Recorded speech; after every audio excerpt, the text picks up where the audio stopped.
Isang malamig na gabi, ninakaw ng sarili niyang asawa ang perang pandugtong buhay ng kanyang naghihingalong anak. Habang basang-basa si Maria yakap ang nanginginig na bata sa gitna ng bagyo, nagpapakasarap si Marco kasama ang kanyang kabit. "Mga palamunin, umalis kayo sa pamamahay ko." Bulyaw nito, sabay sarado ng pinto.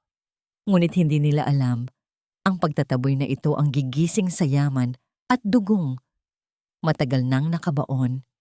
Babangon si Maria, hindi para umiyak, kundi para maningil. Ngunit paano magsisimula ang paghihiganti mula sa putikan? Isang gabi ng delubyo, ninakaw ng sariling asawa ang huling pag-asa ng isang ina. Habang ang munting anghel ni Maria Elena ay naghihingalo, ang kanyang mga luha ay hinalikan ng malamig na ulan at malupit na pagtataboy. "Umalis kayo sa pamamahay ko." Ang bulyaw na naging mitya ng isang masidhing pagbabago. Mula sa dusa, babangon ang isang reynang matagal nang kinalimutan ng panahon.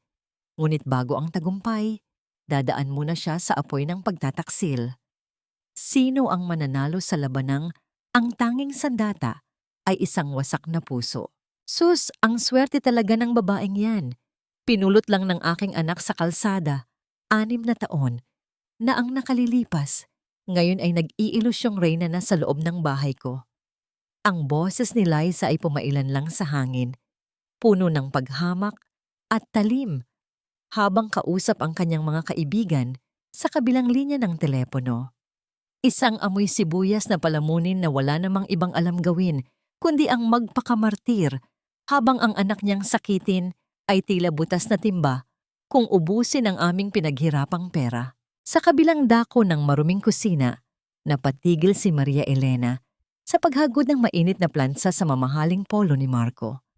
Naramdaman niya ang isang matinding kirot na tila ba may binitay na mabigat na bakal sa loob ng kanyang dibdib, ngunit nanatili siyang nakayuko. Pinunasan niya ang butil ng pawis na humalo sa kanyang luha gamit ang dulo ng kanyang lumang duster, habang pilit na binabaliwala ang bawat salitang humihiwa sa kanyang pagkatao.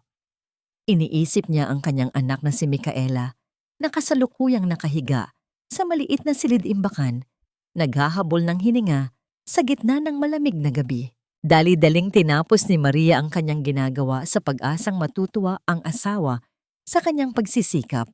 Maingat niyang itinupi ang damit ni Marco. Tila ba isang banal na relikya na ayaw niyang magkaroon ng kahit isang bahid ng dumi o gusot. Matapos ito, ay dahan-dahan siyang lumuhod sa ilalim ng kanilang lumang aparador upang hugutin ang isang kalawanging lata ng biskwit na itinago niya sa pinakasulok. Ito ang kanyang munting kayamanan, ang bawat sentimong pinaghirapan niya mula sa paglalaba at pagtatahi ng palihim para sa nakatakdang operasyon sa puso ng kanyang anak. Nang hawakan niya ang lata, ang mabilis na tibok ng kanyang puso ay tila ba isang babala na ayaw niyang pakinggan. Binuksan niya ang takip, ngunit ang dati-rati mabigat na lata ay naging kasinggaan na lamang ng hanging malamig na nanunuot sa kanyang balat. Walang kahit isang papel na pera, walang kahit isang pirasong barya na tumunog sa loob nito. Ang tanging natira sa ilalim ng lata ay isang malinis na papel na may nakasulat na halaga ng isang mamahaling bag mula sa isang sikat na tindahan. Isang resibong may lagda ni Marco na para sa kanyang kabit na si Stella. Ang paningin ni Maria Elena ay unti-unting lumabo dahil sa bugso ng emosyon. Ang kanyang mga kamay ay nagsimulang manginig hanggang sa malaglag ang nap ng lata sa semento na lumikha ng isang malakas na pagbagsak na naiumanig sa katahimikan ng silid. Ang sakit ay hindi na lamang nasa kanyang isipan. Ito ay gumapang paitaas sa kanyang lalamunan na tila may mga tuyong tinik na sumasakal sa bawat salitang nais niyang isigaw. Ang kanyang mga labi ay nanginig, ngunit walang tunog na lumabas. Isang piping pagsamo sa langit na sana ay isa lamang itong masamang panaginip. Sa kabilang silid, ang mahina at tuyong ubo ni Micaela ay biglang naging sunod-sunod at masakit pakinggan. Ang bawat ubo ng bata ay tila isang matalim na punyal na sumasaksak sa puso ni Maria. Tumakbo siya patungo sa kinaroroonan ng anak at doon ay nakita niya ang mga labi ni Micaela na unti-unti nang nagkukulay asul sa ilalim ng malamig na liwanag ng buwan. Ang ulan sa labas ay nagsimulang humampas ng malakas sa kanilang bubungan na tila ba nakikiramay sa malaking dilubyong kasalukuyang nagaganap sa loob ng kanyang tahanan at sa kanyang wasak na pagkatao. Paano magagawang nakawan ng isang ama ang sarili niyang anak ng kaisa-isang pagkakataong mabuhay para lamang sa luho ng ibang babae? At sa gitna ng kadilimang ito, meron pa bang liwanag na naghihintay para sa isang inang tanging pag-ibig lamang ang alam na ibigay, ngunit pagtataksilang tanging ibinalik sa kanya? Pakiusap, iligtas niyo ang anak ko. Kahit ang puso ko ay kunin niyo na, wag lang siyang mawala. Ang pagsusumamo ni Maria Elena ay tila isang mahabang alingawngaw sa loob ng malamig at maingay na silid ng pampublikong ospital. Ang kanyang mga tuhod ay dumiin sa magaspang na sahig na semento. Ang bawat paghampas ng kanyang noo sa matigas na lupain ay nag-iwan ng pulang bakas na humalo sa putik at ulan sa kanyang mukha.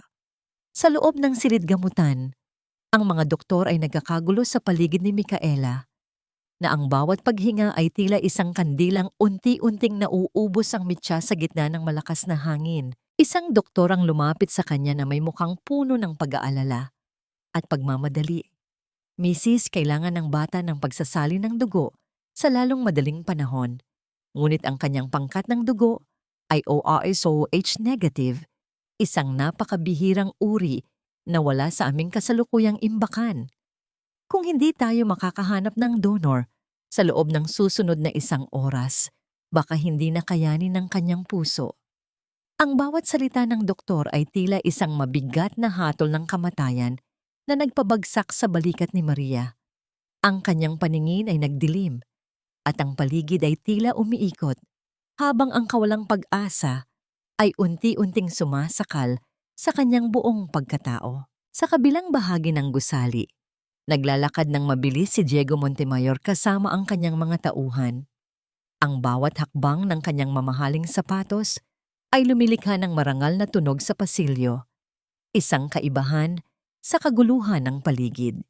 Narito siya upang suriin ang proyektong kawanggawa ng kanilang pamilya. Ngunit ang isang tunog ng hagulgol na puno ng matinding pait ay nagpatigil sa kanyang mga hakbang. Ang tinig na yon ay may kakaibang puwersa na tila humahatak sa kanyang kaloob-looban.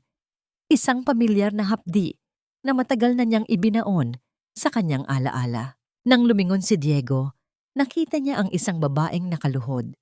Basang-basa ang duster na suot at tila isang ligaw na ibon na pilit na lumalaban sa kamatayan. Nang magtagpo ang kanilang mga mata, naramdaman ni Diego ang isang kakaibang pintig sa kanyang dibdib. Isang pintig na tila sumisigaw ng pangalan ng kanyang nawawalang kapatid. Lumapit siya nang hindi nag-iisip. Ang kanyang malamig na anyo ay biglang natunaw ng isang udyok ng damdamin na hindi niya maipaliwanag. Anong nangyayari dito? Ang tinig ni Diego ay malalim at puno ng awtoridad na nagpatahimik sa ingay ng paligid. Matapos marinig ang maikling paliwanag ng doktor tungkol sa pambihirang dugo, hindi na nagatubili ang lalaki. Hinubad niya ang kanyang mamahaling Amerikana at maingat itong inilagay sa nanginginig na balikat ni Maria. Isang kilos ng proteksyon na matagal nang hindi nararanasan ng babae. Kunin niyo ang dugo ko. Ako ay ORH negative. Huwag niyo siyang hayaang mawala.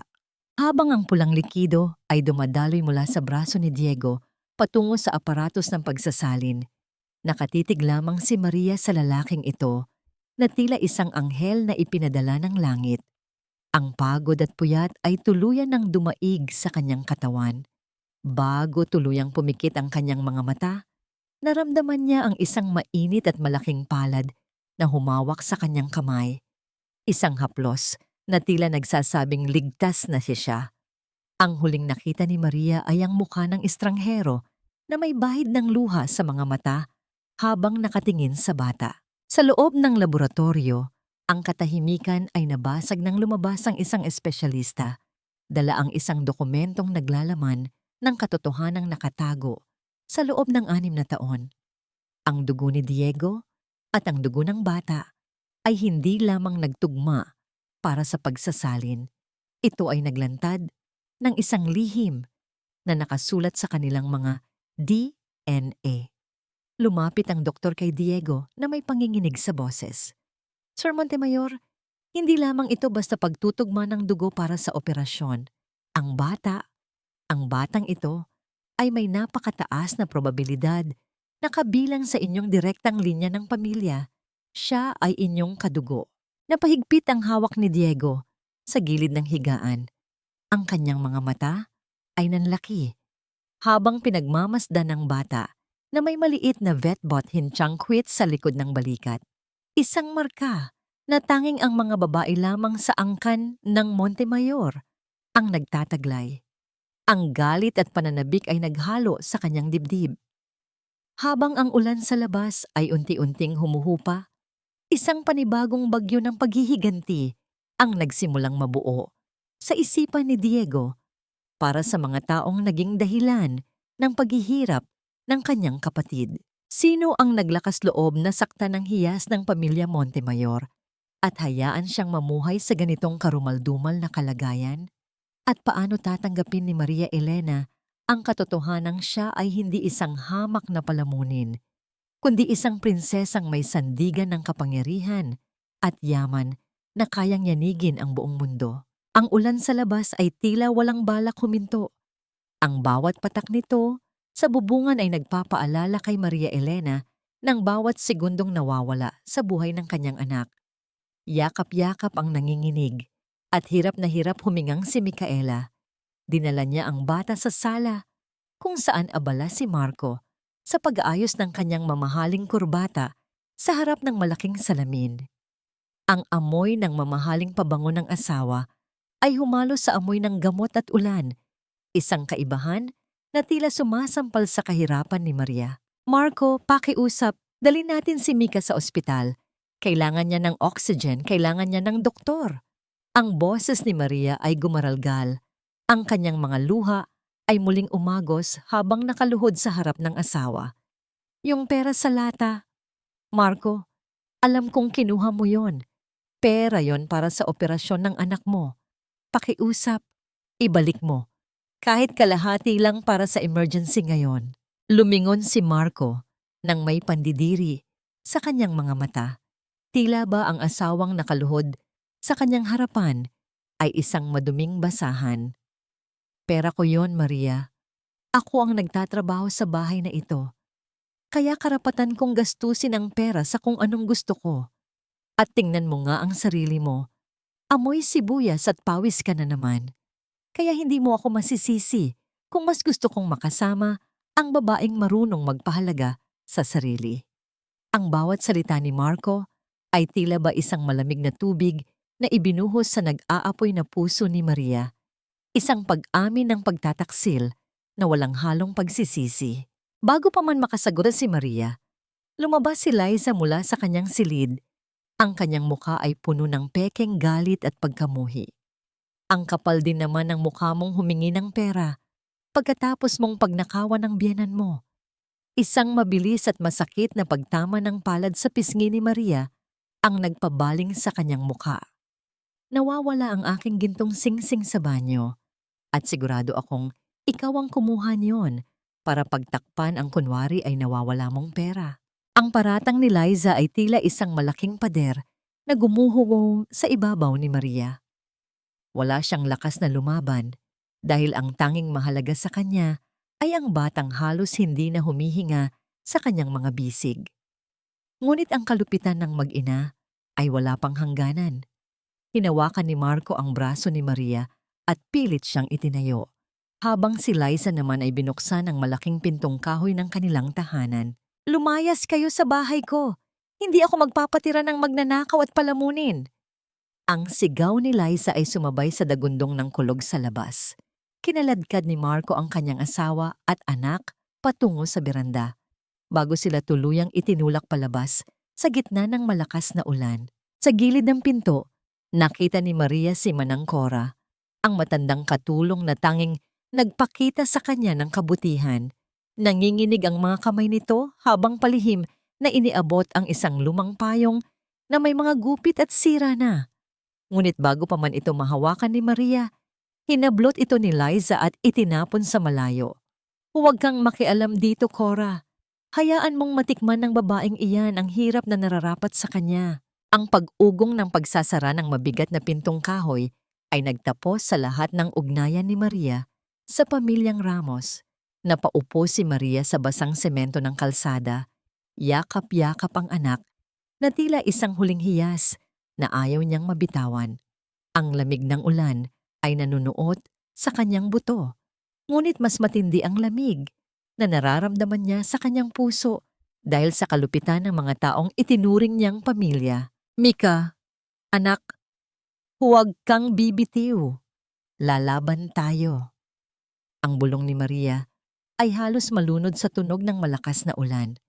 Sa gitna ng kadiliman at bagyo, tumayo si Maria Elena. Taglay ang isang bagong uri ng determinasyon. Hindi na siya ang mahinang babaeng basta na lamang tatanggap ng sampal. Habang ang bawat patak ng ulan ay humahalo sa kanyang mga luha, isang panata ang nabuo sa kanyang isipan. Panatang babawiin niya ang lahat ng kinuha sa kanya at walang sino man ang makakahadlang sa kanya upang iligtas ang kanyang anak. Ngunit sa gitna ng kalsadang walang katao-tao at ospital na milya-milya ang layo, paano nga ba maitatawid ng isang inang walang kahit isang sentimo ang buhay ng kanyang naghihingalong anak? At sa bawat hakbang niya sa putikan, mayroon nga bang mga matang nagmamasid sa kanya mula sa dilim, naghihintay ng tamang pagkakataon upang ibalik ang nawawalang piraso ng isang marangyang kahapon? Pakiusap, iligtas niyo ang anak ko. Kahit ang puso ko ay kunin niyo na. Huwag lang siyang mawala.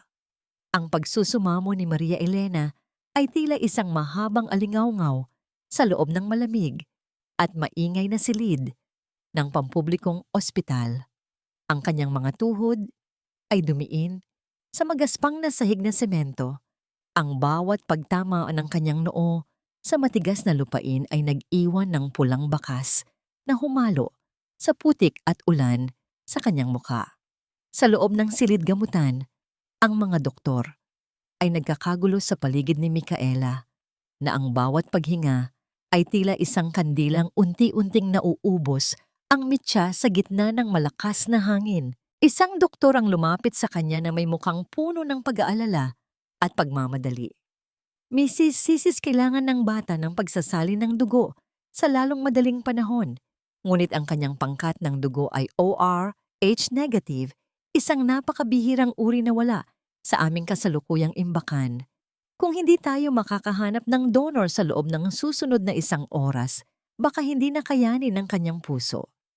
Ang bawat salita ng doktor ay tila isang mabigat na hatol ng kamatayan na nagpabagsak sa balikat ni Maria. Ang kanyang paningin ay nagdilim at ang paligid ay tila umiikot, habang ang kawalang pag-asa ay unti-unting sumasakal sa kanyang buong pagkatao. Sa kabilang bahagi ng gusali, naglalakad ng mabilis si Diego Montemayor kasama ang kanyang mga tauhan. Ang bawat hakbang ng kanyang mamahaling sapatos ay lumilikha ng marangal na tunog sa pasilyo, isang malaking kaibahan sa kaguluhan ng paligid. Narito siya upang suriin ang proyektong kawanggawa ng kanilang pamilya. Ngunit ang isang tunog ng hagulgol na puno ng matinding pait ay nagpatigil sa kanyang mga hakbang. Ang tinig na yon ay may kakaibang puwersa na tila humahatak sa kanyang kaloob-looban, isang pamilyar na hapdi na matagal na niyang ibinaon sa kanyang alaala pagkatapos mawala ng kanyang nakababatang kapatid. Nang lumingon si Diego, nakita niya ang isang babaeng nakaluhod, basang-basa ang duster na suot at tila isang ligaw na ibon na pilit na lumalaban sa kamatayan. Nang magtagpo ang kanilang mga mata, Naramdaman ni Diego ang isang kakaibang pintig sa kanyang dibdib, isang pintig na tila sumisigaw ng pangalan ng kanyang nawawalang kapatid. Lumapit siya nang hindi nag-iisip. Ang kanyang malamig na anyo ay biglang natunaw ng isang udyok ng damdamin na hindi niya maipaliwanag. Anong nangyayari dito? Ang tinig ni Diego ay malalim at puno ng awtoridad na nagpatahimik sa ingay ng paligid. Matapos marinig ang maikling paliwanag ng doktor tungkol sa pambihirang dugo, hindi na nagatubili ang lalaki. Hinubad niya ang kanyang mamahaling Amerikana at maingat itong inilagay sa nanginginig na balikat ni Maria.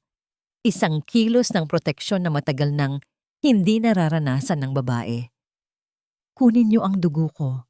Ako ay O-Rh negative. Huwag niyo siyang hayaang mawala.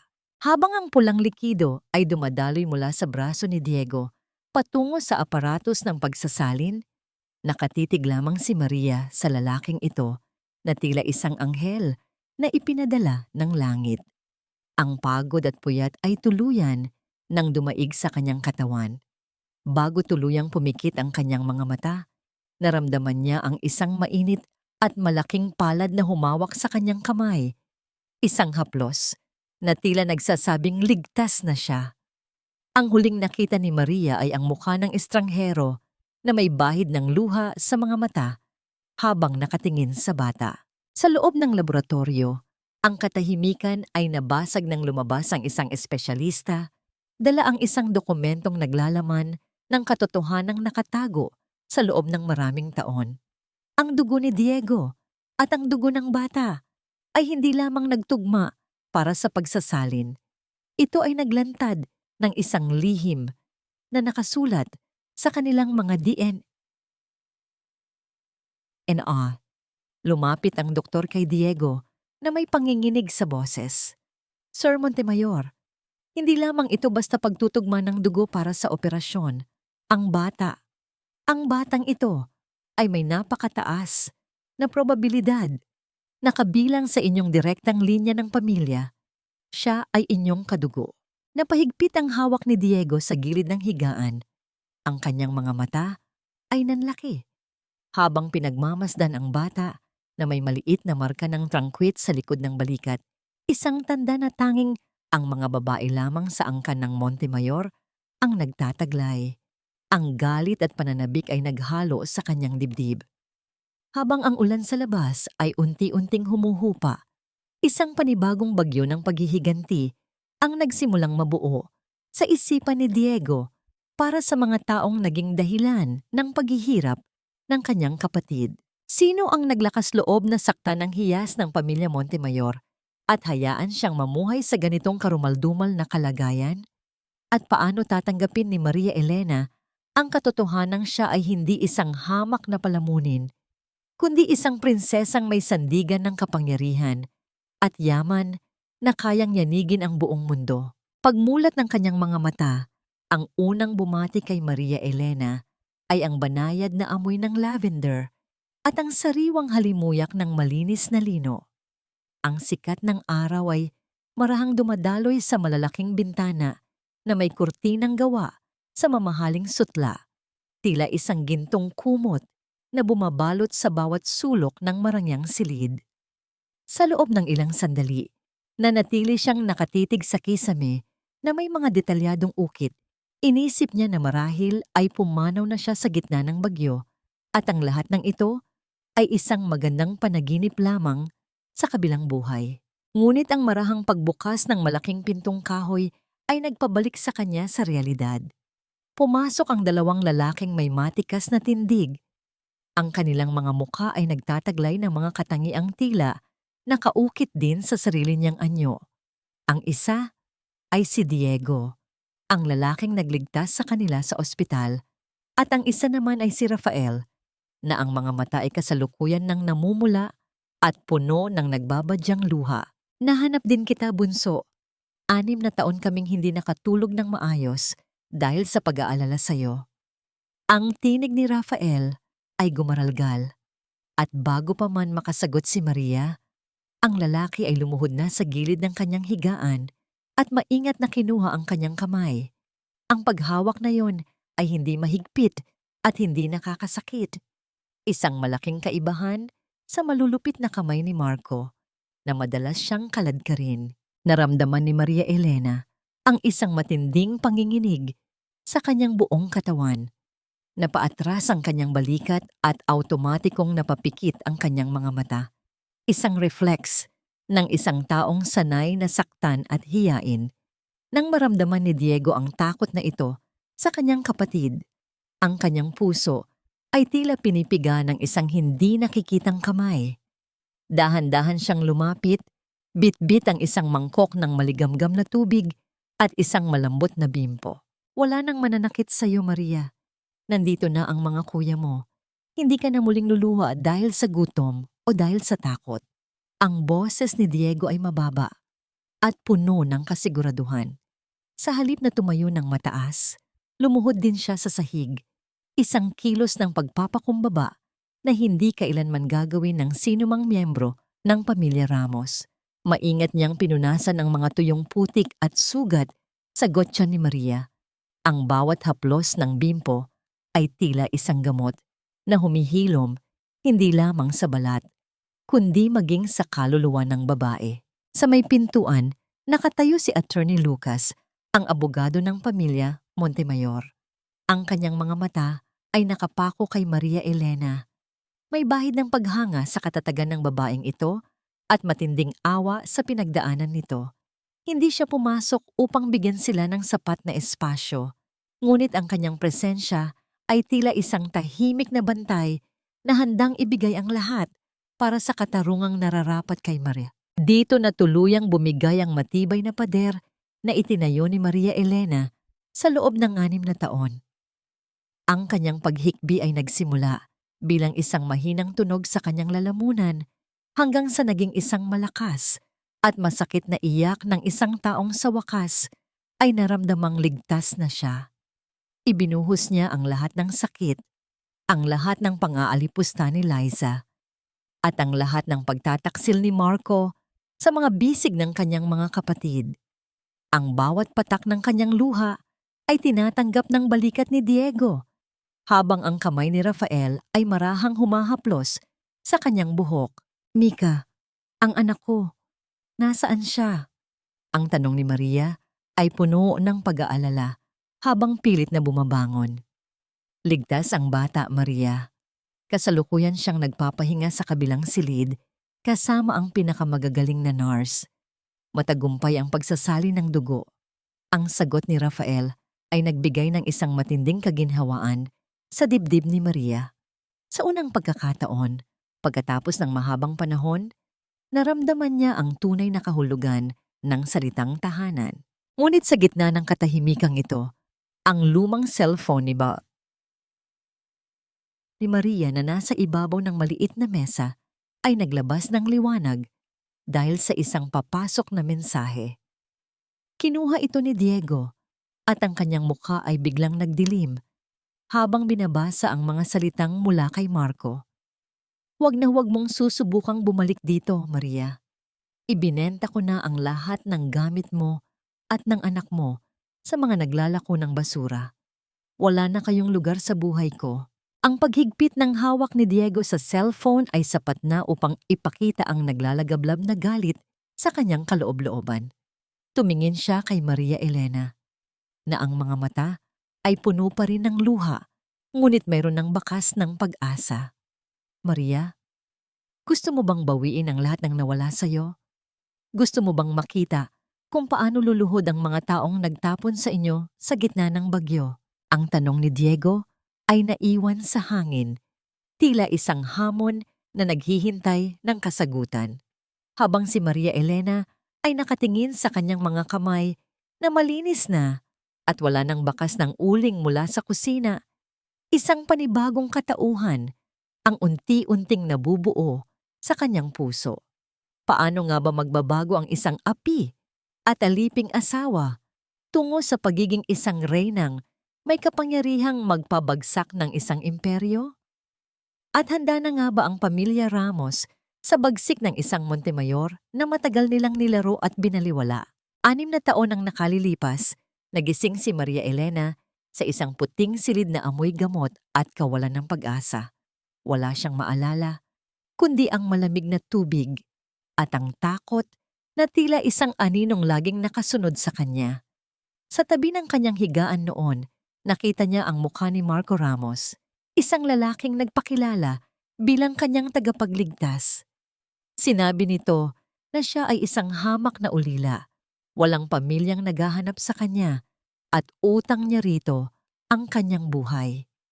Ang utang na loob na yon ang naging mabigat na kadenang gumapos kay Maria sa loob ng maraming taon na nagpilit sa kanya na tanggapin ang bawat mura at bawat sipa bilang kabayaran sa kanyang hiram na hininga. Ngunit sa loob ng tahimik na silid-aklatan ng mga Montemayor, ang katotohanan ay unti-unting inilatag ni Attorney Lucas sa ibabaw ng lamesang gawa sa mahogany. Ang bawat pahina ng ulat ng investigasyon ay tila isang matalim na gunting na pumuputol sa mga kasinungalingang naging pundasyon ng buhay ni Maria. Binasa ni Lucas ang mga dokumentong nagpapatunay na noong panahong iyon, ang pamilya Montemayor ay naglabas ng sunod-sunod na anunsyo sa lahat ng pahayagan at istasyon ng radyo para hanapin ang nawawalang tagapagmana. Nakita ito ni Marco, ngunit pinili nitong itago ang katotohanan at iligaw ang mga awtoridad upang gawing alila ang isang babaeng ang tanging kasalanan ay ang mawalan ng alaala. Ipinagkait niya sa iyo ang iyong pamilya, Maria. Alam niya kung sino ka, pero pinili niyang itago ka sa isang madilim na sulok para lang magkaroon siya ng taong magsisilbi sa kanya nang walang bayad. Ang tinig ni Lucas ay mababa, ngunit puno ng pait. Ang kanyang mga mata ay nakapako sa mga nanginginig na kamay ni Maria. Naramdaman ng babae ang isang matinding lamig na dumadaloy sa kanyang mga ugat, hindi dahil sa aircon ng silid, kundi dahil sa pagtataksil na mas masahol pa sa kamatayan. Ang bawat sakripisyo niya, ang bawat gabing hindi siya natulog para pagsilbihan ang pamilya Ramos ay nakabase lamang sa isang malaking panlilinlang. Samantala, sa labas ng gusali ng Montemayor Group of Companies, isang marangyang sasakyan ang huminto at bumaba ang isang babaeng may suot na malaking salamin at suot-suot ang isang pulang kwintas na may pambihirang ningning. Si Stella, ang kabit ni Marco, ay naglalakad nang may mataas na loob patungo sa opisina ni Diego. Hawak niya ang isang lumang kwintas na gawa sa hong ng oak, ang kaisa-isang kivat na naiwan sa leeg ni Maria noong gabi ng aksidente na kinuha ni Marco at ibinigay sa kanyang kabit. Plano ni Stella na gamitin ang kwintas na ito upang magpanggap na siya ang taong nakakalam sa kinaroroonan ng nawawalang kapatid ng mga Montemayor, sa pag-asang makakakuha siya ng malaking halaga ng pera para isalba ang naluluging negosyo ng mga Ramos. Mula sa malaking salamin ng kanyang opisina, nakita ni Diego ang pagdating ni Stella. Lumingon siya kay Maria na kasalukuyang nakatayo sa tabi ng bintana. Ang mga mata nito ay nakatitig sa pulang kwintas na nasa leeg ng ibang babae. Ang kwintas na yon ang tila tanging piraso ng kanyang nakaraan na pilit niyang inaabot, ngunit laging ipinagkakait sa kanya. Napansin ni Diego ang paghigpit ng hawak ni Maria sa dulo ng kanyang bagong damit. Ang kanyang mga kuko ay dumiin sa tela hanggang sa mamuti ang kanyang mga daliri. Hayaan mong pumasok ang ahas na yan, kuya. Ang tinig ni Maria Elena ay hindi na gumaralgal. Ito ay malamig, matatag, at tila isang talim na dumaan sa apoy. Gusto kong makita kung hanggang saan ang kapal ng mukha nilang gamitin ang huling alaala ko para sa kanilang kasakiman. Huwag mong ipakita sa kanya na alam mo na ang lahat. Hayaan nating isipin nila na nanalo sila habang dahan-dahan nating hinihigpitan ang bitag sa kanilang mga leeg. Lumapit si Diego at maingat na ipinatong ang kanyang kamay sa balikat ng kapatid. Nararamdaman ang bawat panginginig ng galit at sakit na kasalukuyang nilalabanan ni Maria. Sa kabilang dako, si Lucas ay nanatiling tahimik, ang kanyang mga mata ay nagpapakita ng isang pangakong hindi niya bibitawan. Ang pangakong hindi na muling lalakad ng mag-isa si Maria sa gitna ng kadiliman. Nang dahan-dahang bumukas ang pinto ng opisina at pumasok si Stella na may pekeng ngiti at mapanlinlang na mga salita, humarap si Maria Elena sa salamin. Kinuha niya ang isang matalim na gunting mula sa lamesa at sa isang mabilis na kilos, pinutol niya ang kanyang mahabang buhok na naging saksi sa kanyang 6 na taong pagkaalipin. Ang bawat hibla ng buhok na nahuhulog sa sahig ay tila mga bahagi ng kanyang lumang pagkatao na tuluyan na niyang binibitawan. Nang tumingin siya muli sa kanyang refleksyon, hindi na ang asawang api ang nakita niya, kundi isang babaeng handang sunugin ang buong mundo para mabawi ang kanyang dangal. Ngunit sapat na nga ba ang galit para talunin ang mga taong ang tanging alam ay ang manloko at manakit? Sa gitna ng laro ng mga tuso, sino ang unang bibigay kapag ang katarungan ay nagsimula ng maningil? At sa likod ng matatapang na mata ni Maria, mayroon pa bang puwang para sa isang pag-ibig na handang maghintay hanggang sa matapos ang lahat ng bulyaw at luha? Sa harap ng isang malaking salamin na may gintong balangkas, pinagmasdan ni Maria Elena ang kanyang bagong refleksyon.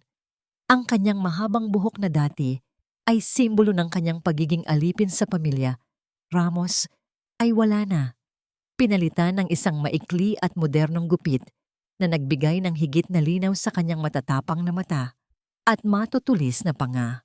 Suot niya ang isang simpleng puting bestido na gawa sa mamahaling telang seda. Isang malaking kaibahan sa mga luma at kupas na damit na madalas niyang suotin noong siya ay nasa kusina pa ni Liza. Sa loob ng 6 na taon, nakalimutan na niya kung paano ang maging maganda, kung paano ang tignan ng sarili ng may paggalang at pagmamahal. Dahan-dahan siyang lumapit sa bintana, pinagmamasdan ang malawak na hardin ng mga Montemayor, kung saan masayang naglalaro si Micaela kasama ang mga nurse. Ang bata ay mukhang masigla na.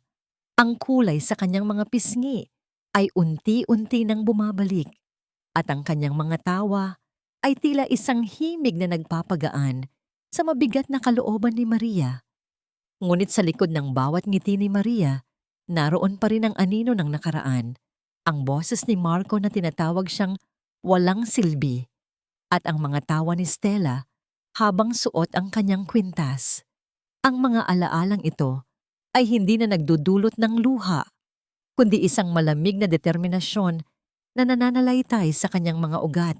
Marahang bumukas ang pinto ng silid at pumasok si Attorney Lucas, dala ang ilang mga dokumento at isang tasa ng mainit na tsa.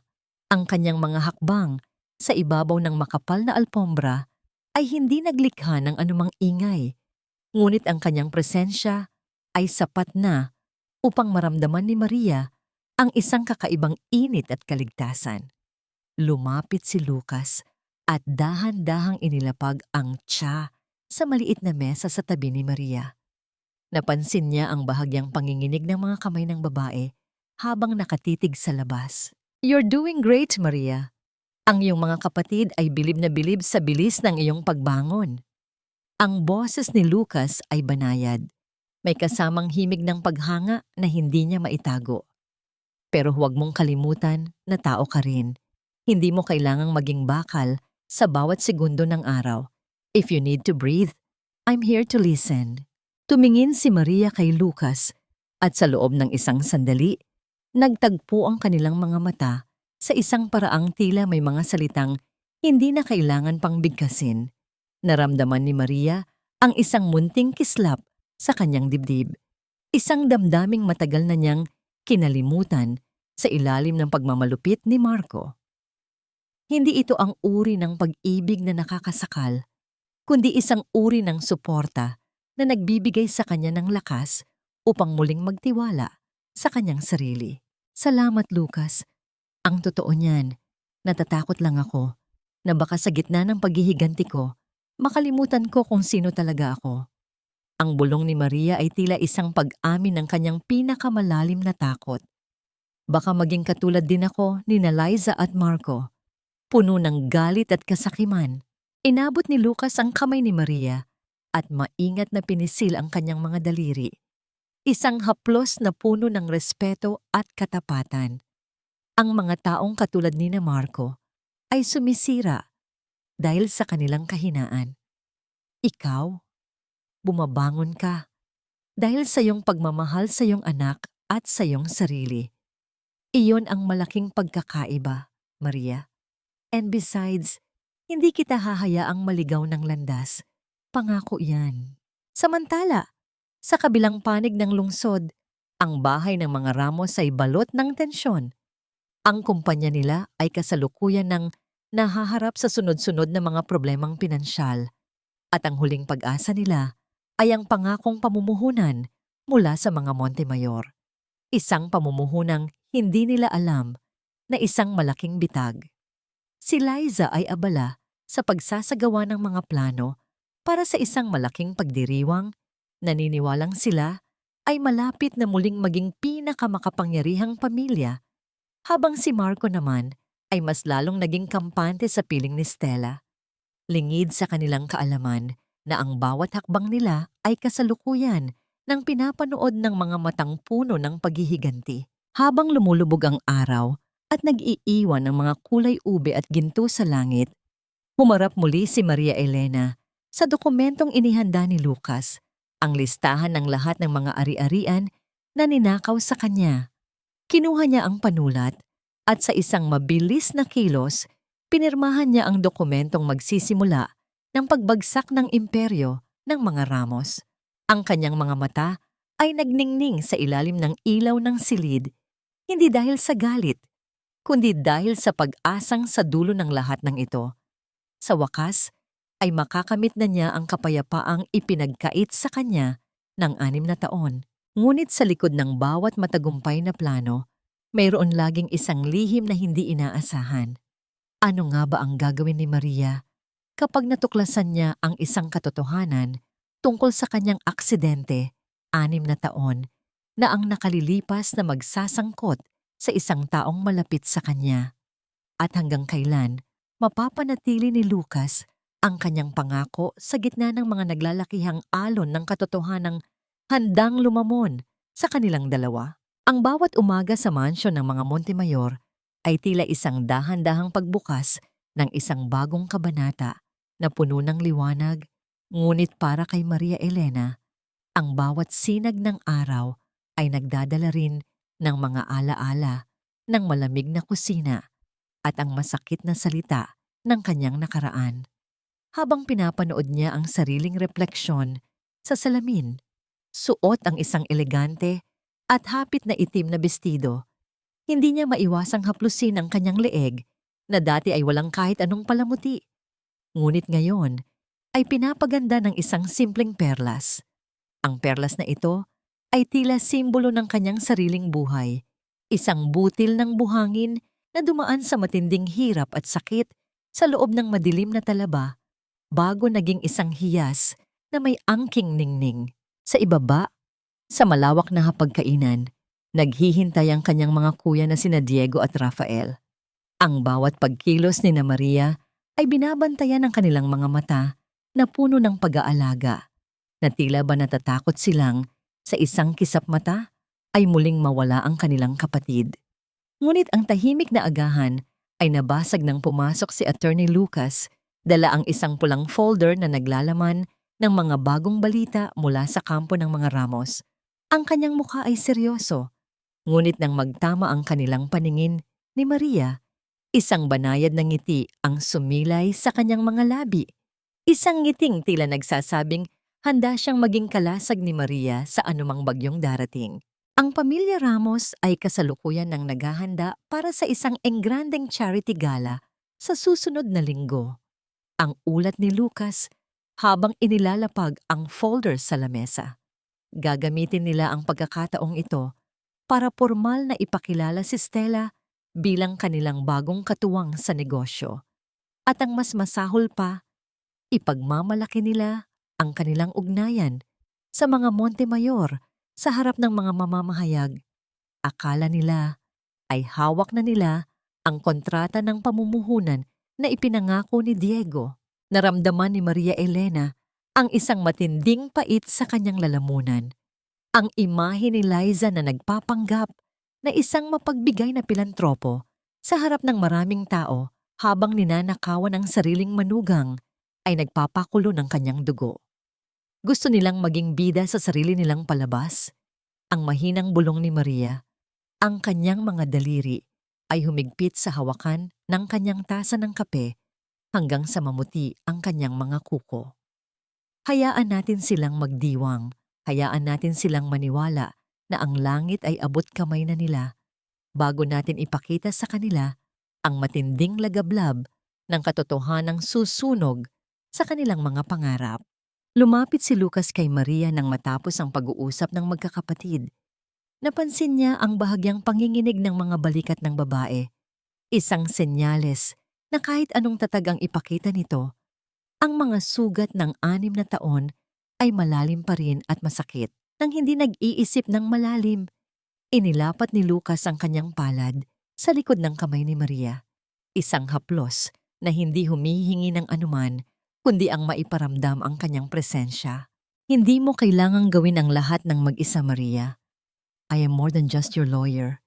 Nandito ako para siguraduhin na pagkatapos ng lahat ng ito, meron ka pang matitirang ngiti para sa sarili mo at para kay Micaela. Ang dahan-dahang sambit ni Lucas. Ang init ng kanyang kamay ay tila isang gamot na dahan-dahang tumatagos sa balat ni Maria. Nagbibigay ng isang uri ng kilig na hindi nakabatay sa panandaliang pagnanasa, kundi sa isang malalim na ugnayan ng dalawang kaluluwang nagkakaintindihan sa gitna ng katahimikan. Tumingin si Maria sa mga mata ni Lucas at doon ay nakita niya ang isang katapatan na kailanman ay hindi niya nakita kay Marco. Ang mga mata ni Lucas ay tila isang payapang dagat na handang tumanggap sa lahat ng kanyang hinagpis. Salamat, Lucas.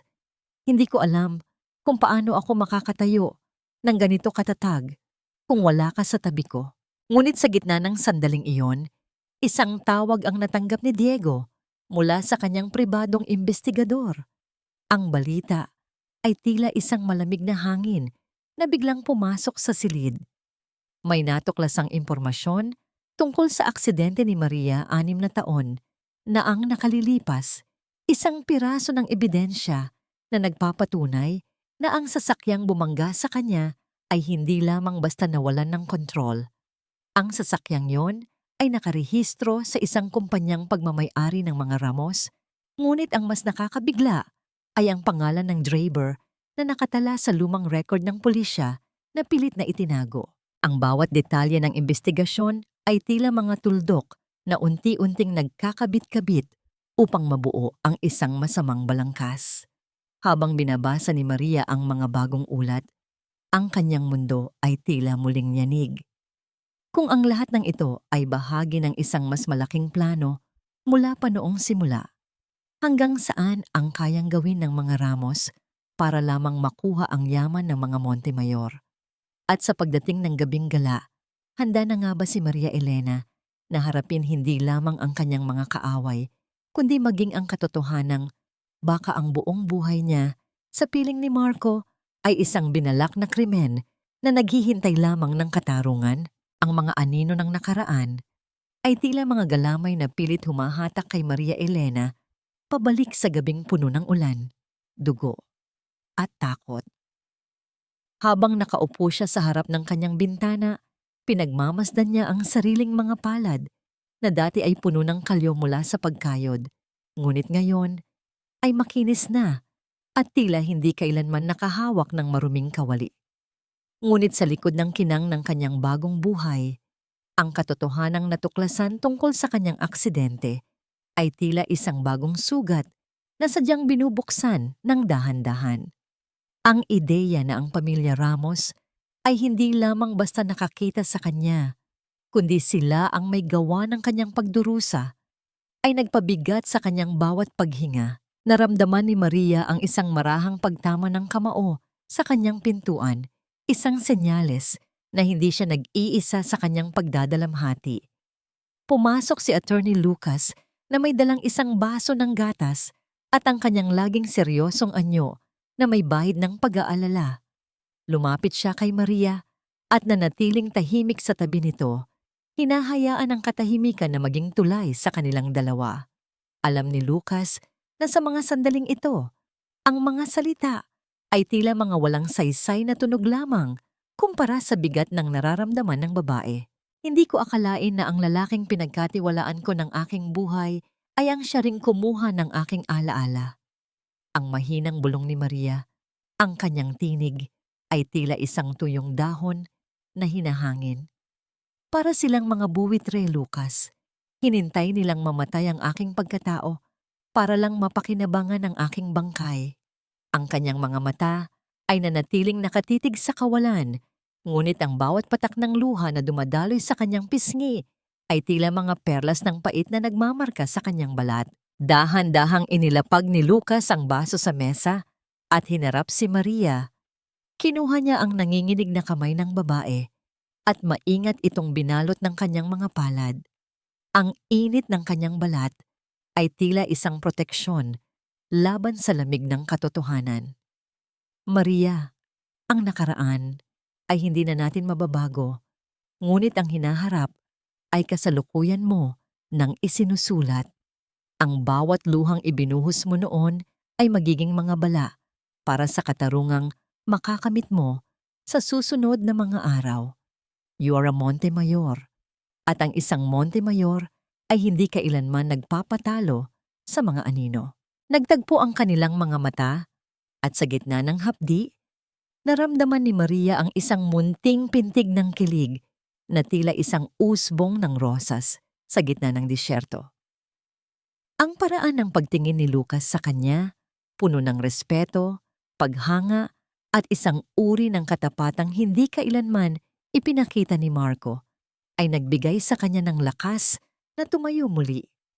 Hindi lamang ito basta suporta ng isang abogado. Ito ay ang tahimik na pangako ng isang lalaking handang sumama sa kanya hanggang sa dulo ng kanyang laban. Samantala, sa kabahayan ng mga Ramos, ang atmosfera ay kabaligtaran ng katahimikan ni Maria. Si Liza ay abala sa pagsisigaw sa mga tauhan tungkol sa bulaklak at dekorasyon para sa charity gala. Ang kanyang mukha ay puno ng peking ningning, naniniwalang ang gabing iyon ang magiging korona ng kanyang tagumpay. Si Marco naman ay kasalukuyang nakikipag-inuman sa ilang mga kaibigan, nagyayabang tungkol sa kanyang bagong kontrata sa mga Montemayor na hindi niya alam na isang malaking kasinungalingan. Wala silang kamalay-malay na ang bawat tawa nila ay tila mga huling sandali bago ang isang malaking pagbagsak. Mami, sigurado ka bang magugustuhan ito ng mga Montemayor? Ang tanong ni Marco habang nakatingin sa imbitasyon. Anak, ang mga taong yun ay gutom sa atensyon at karangyaan. Ibibigay natin sa kanila ang isang gabing hinding-hindi nila malilimutan. At kapag nakuha na natin ang kanilang pirma, hinding-hindi na tayo muling maghihirap. Ang sagot ni Liza na may kasamang tawa na tila isang matalim na tunog sa pandinig. Ang kanyang kasakiman ay tila isang laso na tuluyan nang lumamon sa kanyang buong pagkatao. Bumalik ang eksena sa mansyon ng mga Montemayor, kung saan si Maria Elena ay kasalukuyan ang nagsasanay kung paano maglakad at magsalita sa harap ng maraming tao. Sa ilalim ng gabay ni Diego at Rafael, ang kanyang bawat hakbang ay nagtataglay na ng awtoridad. Ang kanyang dating mahinang tinig ay naging isang dahan-dahang agos ng kapangyarihan. Habang pinagmamasdan niya ang kanyang sarili sa salamin, ang tanging nakikita na lamang niya ay ang isang babaeng handang sumabak sa digmaan. Matapos ang pagsasanay, iniabot ni Rafael kay Maria ang isang maliit na kahon. Nang buksan niya ito, nakita niya ang isang diamanteng brooch na hugis ng isang trangkwit, ang simbolo ng kanilang angkan. Isuot mo ito sa gabi ng gala, Maria. Ipakita mo sa kanila na ang buwang matagal nilang pilit na itinago ay muling magliliwanag sa gitna ng kadiliman. Naramdaman ni Maria ang mabilis na tibok ng kanyang puso. Hindi dahil sa takot, kundi dahil sa pananabik na makita ang mga mukha ng kanyang mga kaaway kapag nalaman nila ang katotohanan.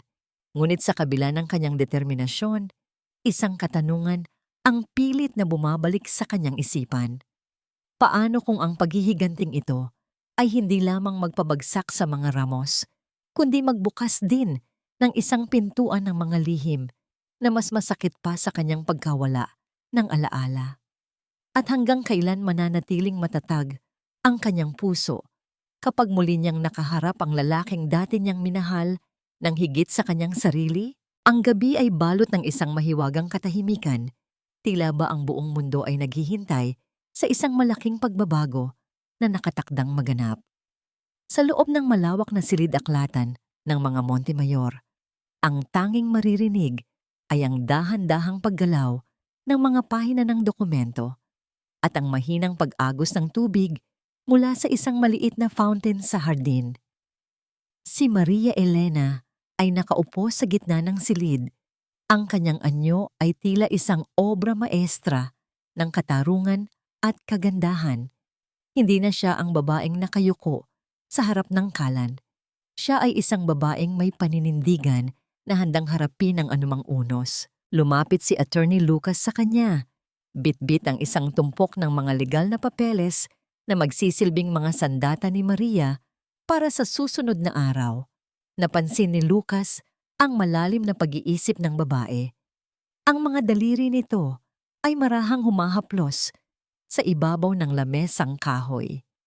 Sa bawat pagkakataon na makikita niya si Maria, mas lalong lumalalim ang paghanga ni Lucas sa katatagan ng loob nito.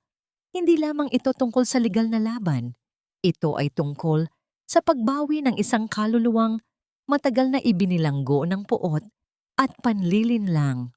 Maria, ayon sa ating huling pagsusuri, ang lahat ng pirma ni Marco sa mga dokumento ng kumpanya ay may mga butas na maaari nating gamitin.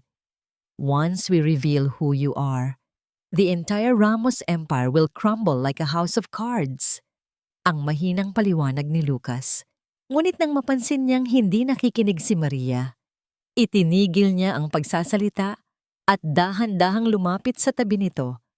May bumabagbag ba sa isipan mo? Bukod sa galit, ano pa ang nararamdaman mo ngayon? Tumingin si Maria kay Lucas at sa ilalim ng liwanag ng lampara, nakita ng lalaki ang isang kislap ng lungkot sa mga mata nito. Natatakot ako, Lucas. Natatakot ako na kapag natapos na ang lahat ng ito, baka wala nang matira sa akin, kundi ang abo ng aking paghihiganti. Is it wrong to want them to suffer as much as I did? Ang tinig ni Maria ay puno ng dusa. Ang bawat salita ay tila isang mabigat na pasanin na pilit niyang inilalabas. Hindi sumagot si Lucas ng mabilis. Sa halip, maingat niyang inilagay ang kanyang kamay sa likod ng upuan ni Maria, sapat na malapit upang maramdaman ng babae ang kanyang init. Ngunit meron pa ring respeto. Hindi masamang humiling ng katarungan, Maria. Ang galit mo ay ang naging gasolina mo para mabuhay sa gitna ng bagyo. Pero pangako, kapag natapos na ang lahat ng ito, tutulungan kitang hanapin muli ang Maria na marunong tumawa at magmahal ng walang takot. Isang munting ngiti ang sumilay sa mga labi ni Maria at sa isang bihirang pagkakataon, siya ang unang humawak sa kamay ni Lucas. Ang haplos ng kanyang mga daliri sa balat ng lalaki ay nagdulot ng isang matinding kilig na tila ba isang kuryenteng gumagapang sa kanilang mga ugat. Ito ay isang sandali ng pag-unawa na higit pa sa anumang kontrata o batas. Salamat, Lucas. Sa bawat araw na kasama kita, mas lalo kong nararamdaman na hindi ako nag-iisa. Habang nagaganap ang madamdaming sandaling ito sa mansyon, sa kabilang dako ng lungsod, ang pamilya Ramos ay abala sa huling paghahanda para sa charity gala. Si Liza ay kasalukuyang nagsasalamin. Tinitignan ang kanyang sarili nang may labis na kapalaluan. Naniniwala siyang ang gabing ito ang magpapatibay sa kanyang katayuan sa lipunan. Si Stella naman ay naglalakad sa sala habang hinahaplos ang pulang kwintas na kinuha nila kay Maria.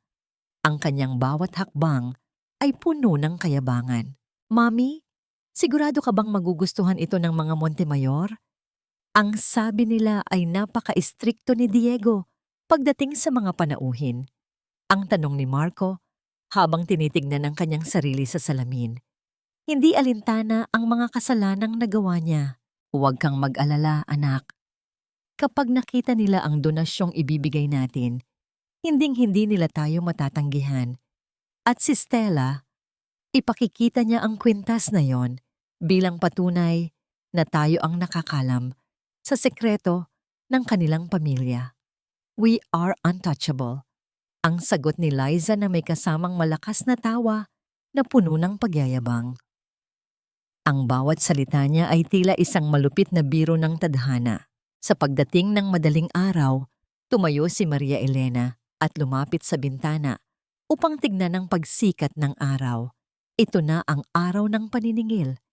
Ang bawat segundong lumilipas sa orasan ay tila isang paalala na ang katarungan ay malapit na niyang mahawakan. Isinuot niya ang diamanteng brooch na hugis ng trangkwet sa kanyang dibdib, ang simbolo ng kanyang muling pagsilang. Handa na si Maria Elena na harapin ang mga taong kumuha ng kanyang 6 na taon, ngunit sa likod ng kanyang determinasyon, isang kaba ang nananatili sa kanyang puso. Ano ang mangyayari kapag nagkita silang muli ni Marco sa harap ng maraming tao? Kakayanin ba ng kanyang puso na manatiling malamig? O muli itong mangangatog dahil sa mga alaala ng sakit? At higit sa lahat, sapat na ba ang katotohanan upang tuluyang burahin ang anino ng pamilya Ramos sa kanyang buhay? Ang gabi ng paghuhukom ay dahan-dahang lumalamon sa abot tanaw, habang ang mga bituin sa langit ay tila mga piping saksi sa nagbabadyang unos. Sa loob ng marangyang silid ni Maria Elena, ang tanging maririnig ay ang banayad na paghagod ng suklay sa kanyang maikling buhok at ang kanyang sariling paghinga na tila isang dahan-dahang agos ng kaba at paninindigan. Nakasuot siya ng isang mahabang bestido na kulay pula, ang kulay ng dugong dumanak sa kalsada 6 na taon na ang nakalilipas, at ang kulay ng alab na kasalukuyang nag-aapoy sa kanyang puso. Lumapit si Attorney Lucas at tumayo sa likuran niya. Sa pamamagitan ng salamin, nagtagpo ang kanilang mga mata. Ang tingin ni Lucas ay tila isang angkla na nagpapanatili kay Maria sa gitna ng nagngangalit na dagat ng emosyon. Maingat na inabot ni Lucas ang diamanteng brooch na hugis trangkwit at siya na mismo ang nagkabit nito sa kaliwang bahagi ng dibdib ni Maria, malapit sa kanyang puso. Ang init ng mga daliri ni Lucas na bahagyang sumagi sa tela ng kanyang damit ay naghatid ng isang kuryenteng nagpatahimik sa panginginig ng kanyang mga balikat. You look breathtaking, Maria. Hindi ka lang maganda sa gabing ito. Mukha kang isang reynang handang bawiin ang kanyang kaharian. Ang mahinang bulong ni Lucas, ang kanyang boses ay may lalim na tila isang panata. Tandaan mo, sa bawat hakbang mo sa loob ng bulwagang yon, hindi ka nag-iisa. Nasa likod mo ang iyong mga kuya at nasa tabi mo ako. We will not let them touch even a single hair on your head. Isang matamis na ngiti ang isinagot ni Maria. Isang ngiting may kahalong pasasalamat at isang umuusbong na damdamin na higit pa sa pagkakaibigan. Salamat, Lucas. Pakiramdam ko, dahil sa'yo, hindi na ako ang Maria na kailangang iligtas. Ako na ang Maria na kayang lumaban. Samantala, sa kabahayan ng mga Ramos, ang hangin ay balot ng kaplastikan at kasakiman. Si Liza ay kasalukuyang nagsusukat ng kanyang mamahaling alahas. Ang bawat kilos niya ay puno ng kayabangan. Si Marco naman ay abala sa pag-inom ng alak. Ang kanyang mga mata ay nanunuot sa pagnanasa habang pinagmamasdan si Stella na suot-suot ang nakaw na pulang kwintas ni Maria. Ang kwintas na yon ay tila isang sumpa sa leeg ni Stella, ngunit para sa kanila, ito ay simbolo ng kanilang muling pag-akyat sa kapangyarihan. Huwag kang malikot, Stella. Kailangan nating ipakita sa mga Montemayor na tayo ang may hawak ng kanilang hinahanap. Ang utos ni Liza habang hinihigpitan ang pagkakaayos ng buhok ng kabit ng kanyang anak. Ngayong gabi, ang lahat ng mata ay nasa atin. Pagkatapos nating makuha ang pirma ni Diego, wala na tayong kailangang katakutan. Hindi nila alam na sa labas ng kanilang bahay, ang bawat pagtawa at pagpaplano nila ay kasalukuyan ng tinatala ng mga tauhan ni Diego. Ang bawat kasalanang ginawa nila ay tila isang listahang malapit ng singilin ng tadhana. Ang bawat pananakit nila kay Maria at sa munting si Micaela ay magbubunga ng isang katarungang hinding-hindi nila matatatakasan. Nang pumasok si Maria sa loob ng mamahaling sasakyan kasama si Lucas, naramdaman niya ang dahan-dahang pagsara ng pinto na tila ba isang formal na pagtalikod sa kanyang nakaraan bilang isang alipin. Ang bawat ilaw ng lungsod na dumadaan sa bintana ay tila mga paalala ng bawat segundong tiniis niya sa ilalim ng pang-aalipusta. Ang kanyang mga kamay ay magkahawak at ang init ng palad ni Lucas na humahaplos sa kanyang mga daliri ay nagbibigay sa kanya ng kapayapaang kailangan niya para sa malaking gabi. Ang bulwagan ng charity gala ay puno na ng mga tao mula sa alta sosyedad. Ang bawat usapan at tawanan ay lumilikha ng isang atmosperang puno ng karangyaan. Nang dumating ang pamilya Ramos, sila ay sinalubong ng mga flash ng kamera at mga pekeng papuri. Si Liza ay naglalakad na tila isang reyna, lingid sa kanyang kaalaman na ang kanyang trono ay gawa lamang sa buhangin na malapit ng tangayin ng alon. Ladies and gentlemen, let us welcome the family who will be our major partner for tonight's cause, the Ramos family. Ang anunsyo ng MC na nagpatayo sa lahat para magbigay ng palakpakan. Ngunit sa gitna ng palakpakang iyon, ang malalaking pintong kahoy sa dulo ng bulwagan ay dahan-dahang bumukas. Isang matinding katahimikan ang biglang bumalot sa buong paligid. Ang bawat mata ay lumingon sa pintuan kung saan nakatayo ang mga Montemayor, si Diego at Rafael na may matitigas na anyo, at sa gitna nila ay isang babaeng nakapula na ang bawat hakbang ay nagpapayanig sa kumpiyansa ni Liza at Marco. Ang mukha ni Maria Elena ay tila isang estatwa ng kagandahan at galit na hindi maitatago. Ang bawat hakbang ni Maria sa ibabaw ng makinis na sahig ay tila isang tunog ng orasan na nagbibilang ng mga huling sandali ng kaligayahan ng mga Ramos.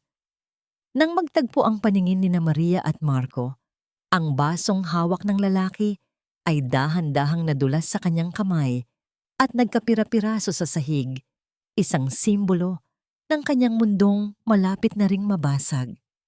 Paano haharapin ni Liza at Marco ang babaeng itinuring nilang patay na? Ngunit ngayon ay nagbabalik bilang kanilang pinakamalakas na kaaway. At hanggang kailan mananatiling matatag ang puso ni Maria kapag nakita niya ang pulang kwintas ng kanyang ina na suot ng babaeng sumira sa kanyang pamilya. Ang bulwagan ay balot ng nakasisilaw na liwanag mula sa mga dambuhalang kristal na chandelier na tila mga bituing pilit na nagpapakitang gilas sa gitna ng kadiliman.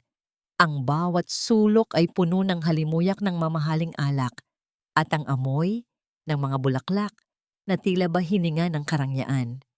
Sa gitna ng karamihan, si Liza ay naglalakad ng may labis na kapalaluan.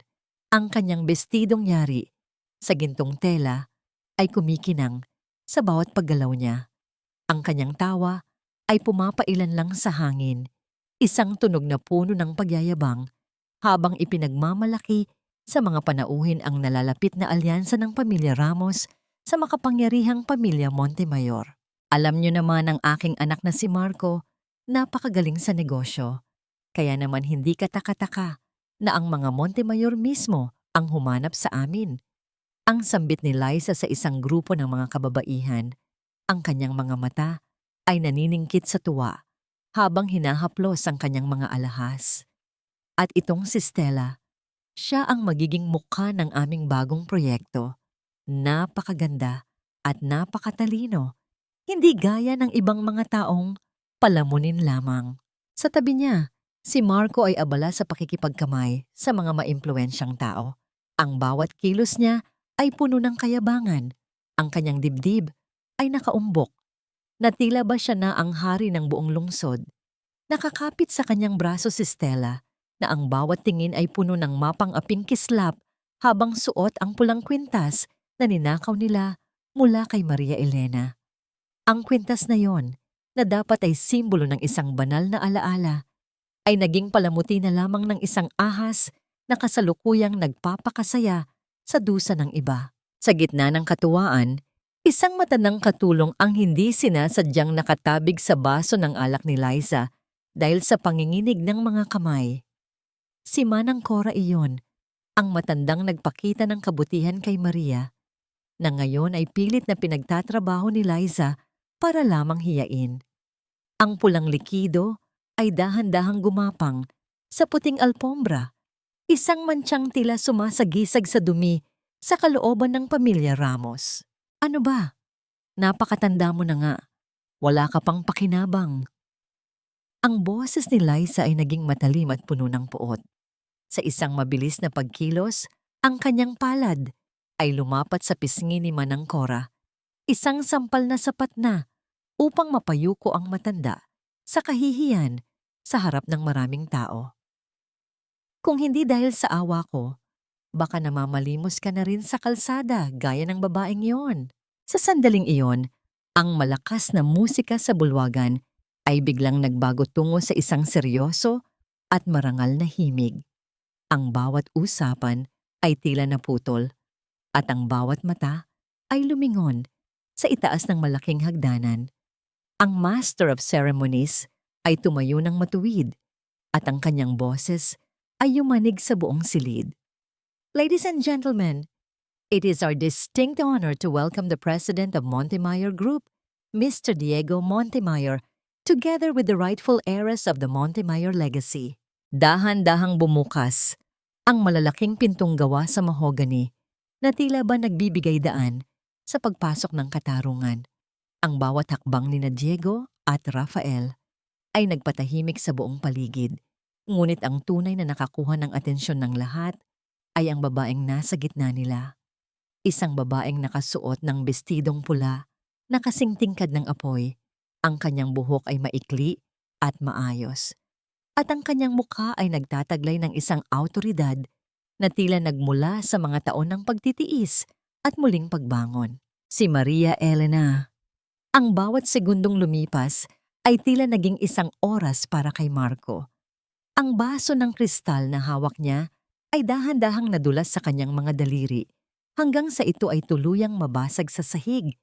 Ang mga pira-pirasong kristal ay kumalat sa kanyang paanan gaya ng kanyang mundong kasalukuyan ng gumuho.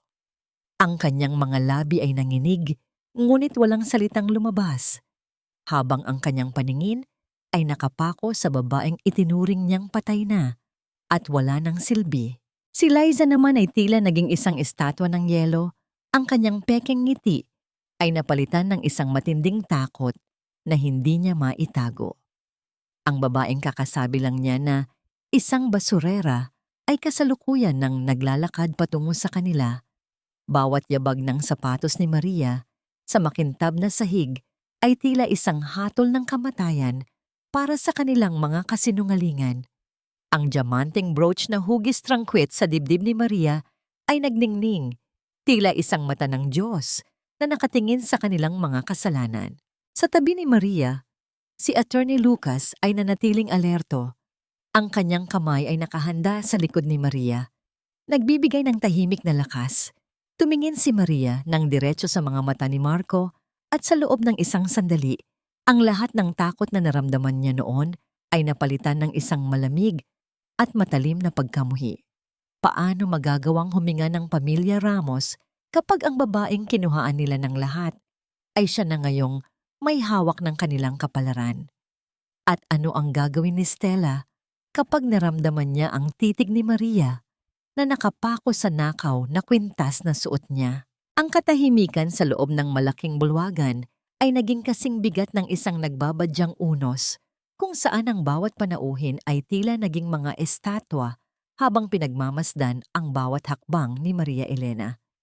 Ang tunog ng kanyang mga sapatos na tumatama sa makintab na sahig ay tila isang dahan-dahang pagbibilang ng mga sandali ng paniningil.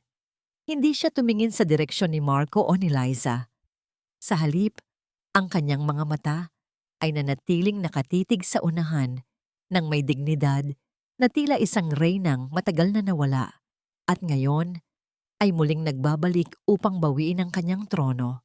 Huminto si Maria Elena sa harap ni Manang Cora, ang matandang katulong na kasalukuyan pang nakayuko at nanginginig sa takot sa paanan ni Liza. Dahan-dahang yumuko si Maria, ang kanyang pulang bestido ay humalik sa sahig. Habang inaalalayan niya ang matanda na tumayo, kinuha niya ang kanyang mamahaling panyo na gawa sa sutla at maingat na pinunasan ang mantsa ng alak sa muka at kamay ng matanda. Salamat po sa payong noong gabing iyon, Manang. Huwag na kayong matakot dahil wala nang muling mananakit sa inyo. Ang mahinang sambit ni Maria na naging sapat na upang mapuno ng luha ang mga mata ng matanda. Ang bawat tao sa paligid ay naramdaman ang matinding emosyong bumabalot sa sandaling iyon. Isang kilos ng kabutihan na tila isang sampal sa kalupitang ipinakita ni Liza kanina. Nang tumayo si Maria at hinarap ang pamilya Ramos, ang mukha ni Marco ay naging kasing puti ng papel.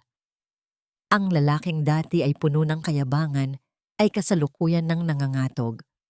Ang kanyang mga labi ay bumubukas sara, ngunit walang anumang tunog na lumalabas. Sinubukan ni Marco na humakbang papalapit.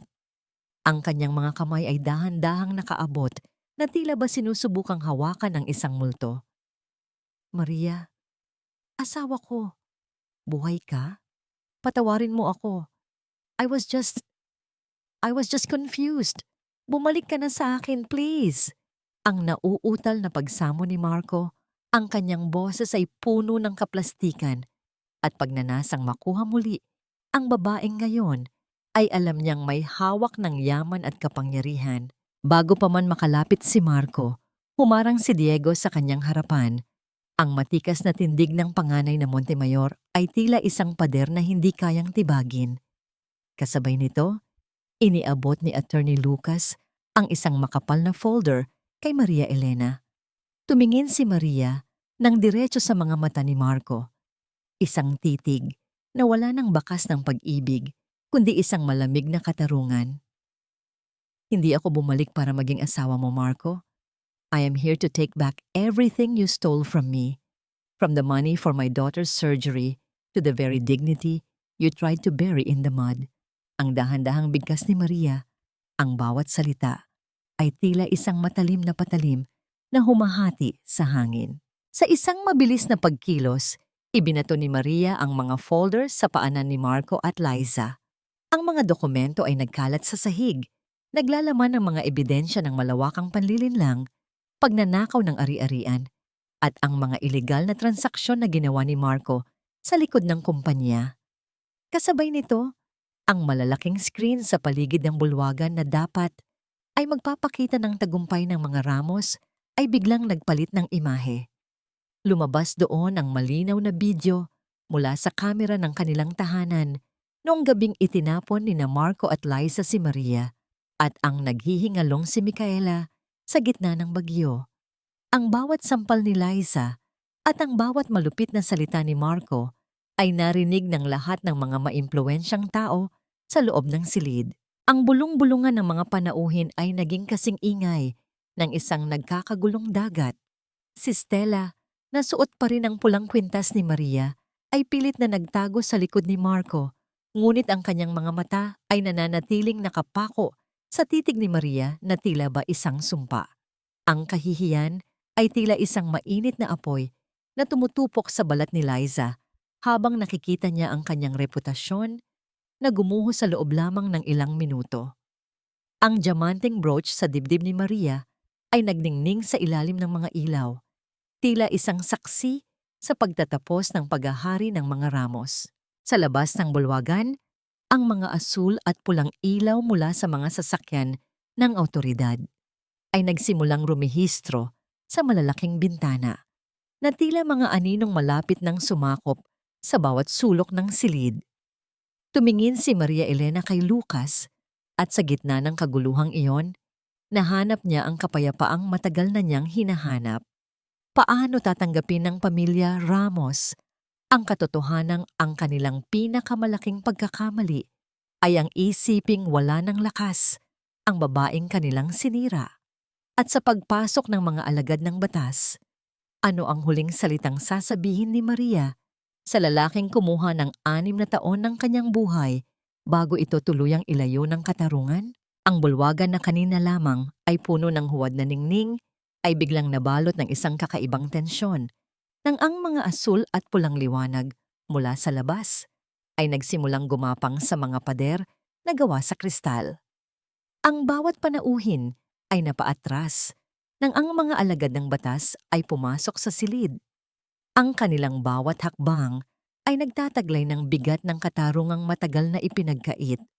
Ang katahimikan ay naging kasing tulis ng isang patalim habang lumalapit ang isang opisyal kay Marco Ramos na kasalukuyan ng basang-basa ng sariling pawis at ang mga mata ay lito na tila isang hayop na nakulong sa isang bitag. Marco Ramos, you are under arrest for large-scale fraud, falsification of public documents, and domestic violence. Ang dahan-dahang pagbigkas ng opisyal habang inilalabas ang mga bakal na posas. Ang tunog ng pagkakandado ng bakal sa mga kamay ni Marco ay tila isang huling hudyat ng pagtatapos ng kanyang kapangyarihan. Ang lalaking kanina lamang ay nagyayabang tungkol sa kanyang yaman ay kasalukuyan ng nakayuko.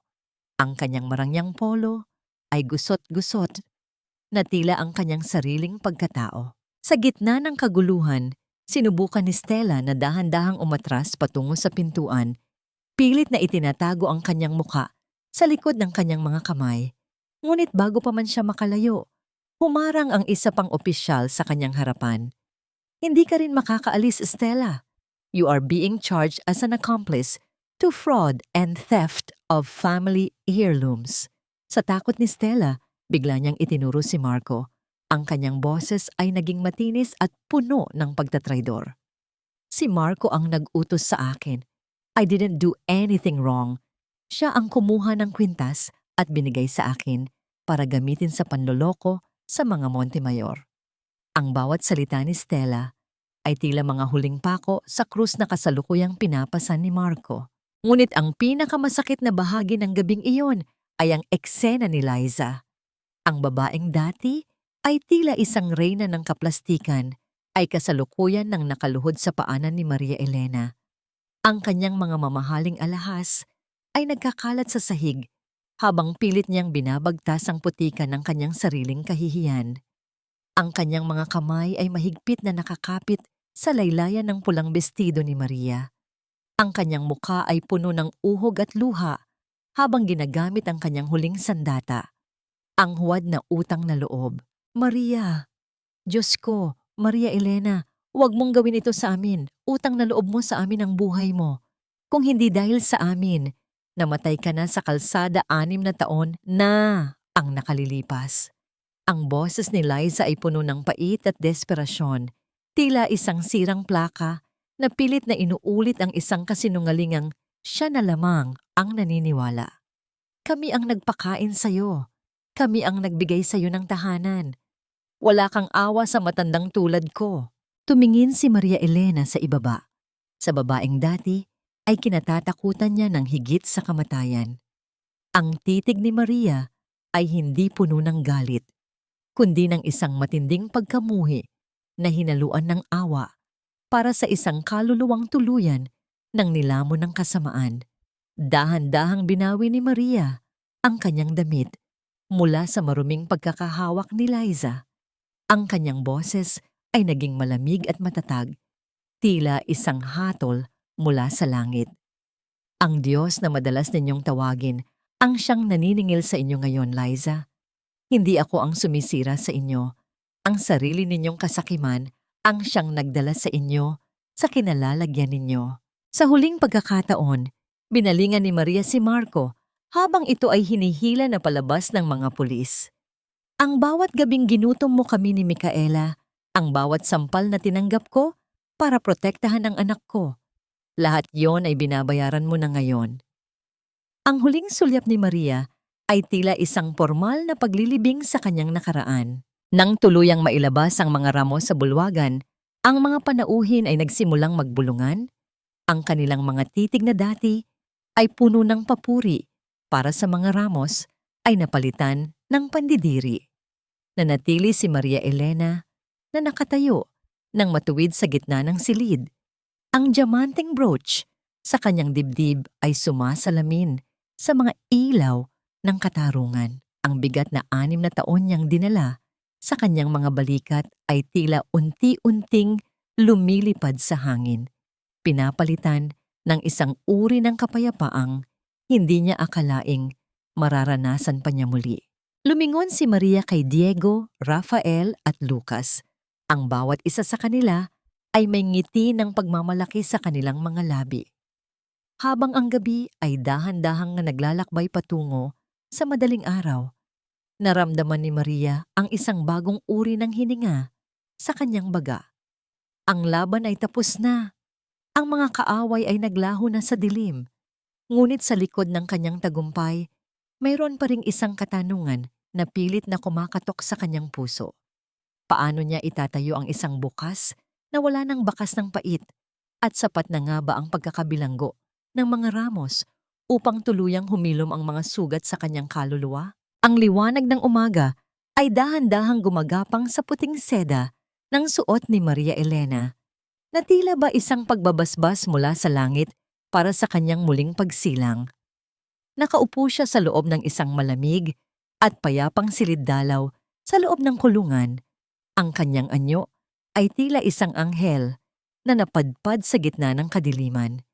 Sa kabila ng makapal na salamin, nakita niya si Marco Ramos, ang lalaking dati ay sentro ng kanyang mundo, ngunit ngayon ay isa na lamang estranghero na may hitsurang tiwalag at lupaypay.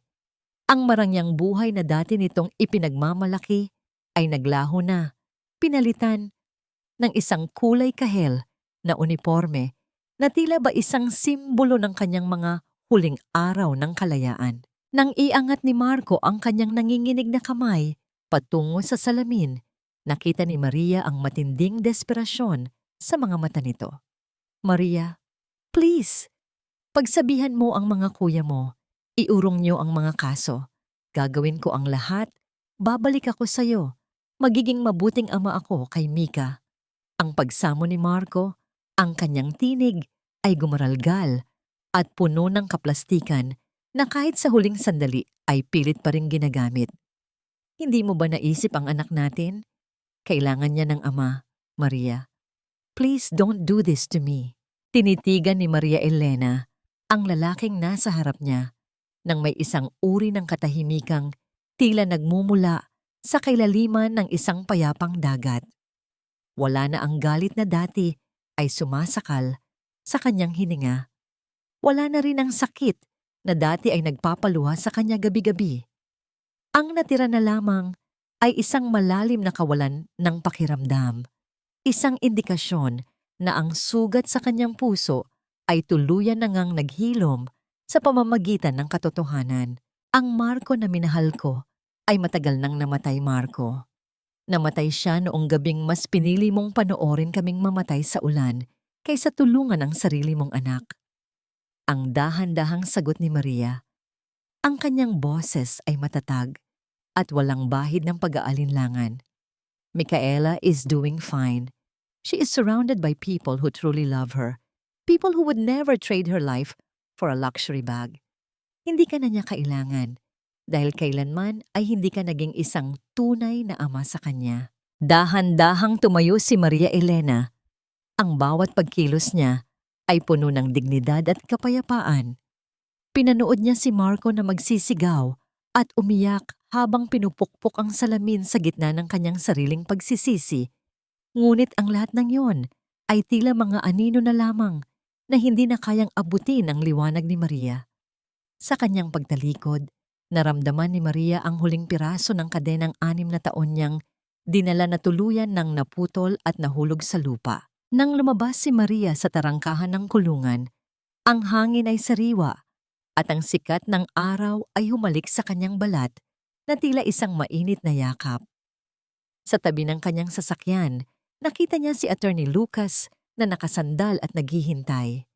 Wala itong hawak na folder o anumang legal na papeles sa pagkakataong ito. Sa halip, hawak ni Lucas ang 2 baso ng mainit na taho na may umuusok na tamis at mga sago na tila ba isang paalala ng mga simpleng ligaya ng buhay. You're finally free, Maria. Inside and out. Ang bungad ni Lucas na may kasamang ngiting tila ba nagbibigay ng bagong pag-asa sa kanyang buong pagkatao. Lumapit si Lucas at iniabot ang mainit na baso. Ang kanilang mga daliri ay bahagyang nagkadikit na naghatid ng isang kuryenteng puno ng respeto at umuusbong na pagtingin. Hindi na tayo mag-uusap tungkol sa korte o sa mga ramos. Ngayon, pag-uusapan natin kung saan mo gustong dalhin si Micaela para sa kanyang unang bakasyon.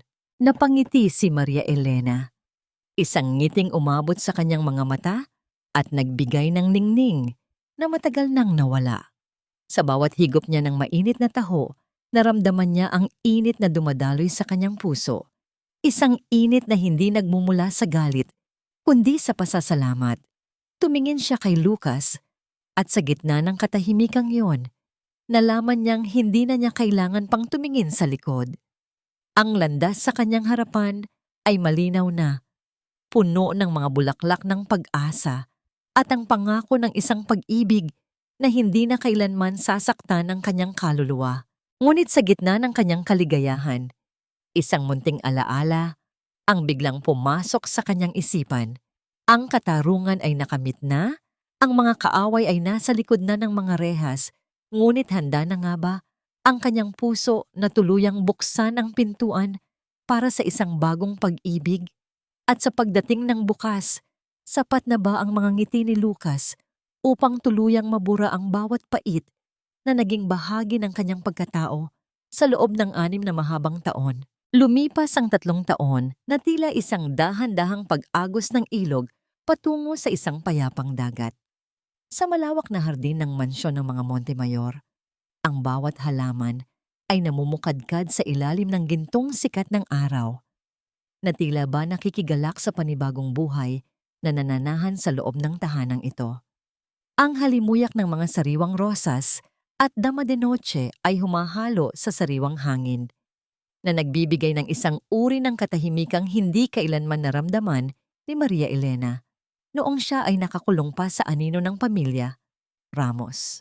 Sa gitna ng damuhan, ang boses ng isang batang babae ay pumapailan lang, isang tunog na puno ng sigla at galak na tila bahimig ng mga kampanilya sa umaga. Si Micaela iyon, na ngayon ay 8 taong gulang na. Ang kanyang mga pisngi ay mapula at malusog. Wala na ang asul na kulay sa kanyang mga labi na dati ay nagpapahirap sa bawat hininga niya.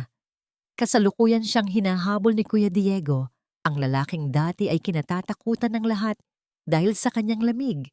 Ngunit ngayon ay tila isang malambot na unan pagdating sa kanyang kaisa-isang pamangkin. Ang bawat tawa ni Micaela ay tila isang gamot na tuluyang nagpabura sa lahat ng pait ng nakaraan. Nakaupo si Maria Elena sa beranda. Pinagmamasdan ng eksenang ito habang hawak ang isang panulat at ang kanyang talaarawan. Sa bawat salitang isinusulat niya, naramdaman niya ang dahan-dahang pagtibok ng kanyang puso. Isang pintig na hindi na puno ng kaba, kundi ng isang malalim na pasasalamat. Ang bawat pilat sa kanyang kaluluwa ay nananatili pa rin, ngunit ang mga ito ay hindi na mga bukas na sugat.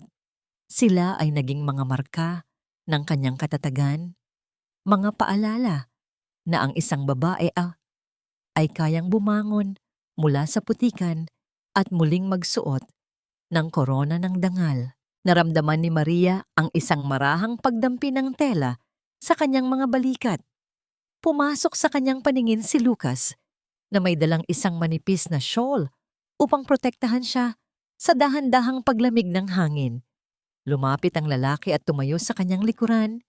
Ang kanyang presensya ay tila isang matibay na pader na handang sumalo sa kanya sa anumang pagkakataon. Walang ingay, dahan-dahang ipinatong ni Lucas ang kanyang mga kamay sa balikat ni Maria. Isang haplos na puno ng respeto at isang uri ng pag-ibig na hindi na kailangan pang isigaw upang maramdaman. Iniisip mo na naman ba sila? Ang mahinang tanong ni Lucas. Ang kanyang boses ay tila isang banayad na agos ng tubig.